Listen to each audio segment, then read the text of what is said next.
তিনি শেষ আইএসএলের সর্বাধিক গোলদাতা। মাত্র ১৬টি ম্যাচ খেলে ১৩টি গোল করে ফেলেছিলেন।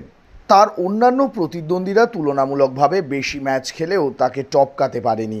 তিনি দিমিত্রিয়াস দিয়ামান্তাকোস।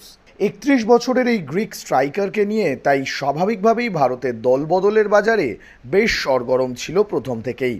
আইএসএলের শুরু থেকেই স্ট্রাইকার সমস্যা নিয়ে ভুগেছে ইস্টবেঙ্গল।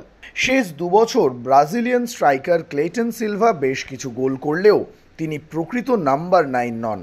কিছুটা পিছন থেকে অপারেট করতেই ভালোবাসেন, কিন্তু শেষ দুবছরে একবারের জন্যেও পর্যাপ্ত সঙ্গী পাননি ইস্টবেঙ্গলের আক্রমণ ভাগ।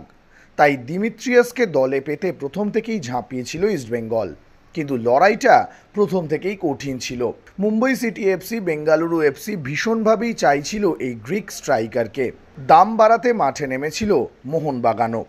শেষ কয়েক সপ্তাহে ধাপে ধাপে দিমিত্রিয়াসের জন্য নিজেদের বাজেট বাড়িয়েছে ইস্টবেঙ্গল। অবশেষে যা খবর, তাতে ইস্টবেঙ্গলে খেলার বিষয়ে অনেকটাই রাজি দিমিত্রিয়াস।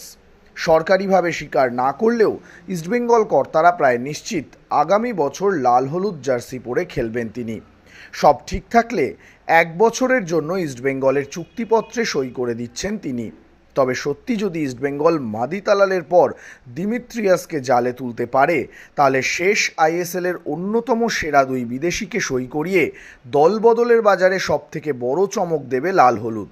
সোমবার ইনস্টাগ্রামে দিমিত্রিয়াস জানিয়ে দিয়েছেন কেরালা ব্লাস্টার্সের সঙ্গে সম্পর্ক শেষ হচ্ছে তার, আর তারপরেই গোটা বিষয়টি নিয়ে জল্পনা আরও বেড়েছে।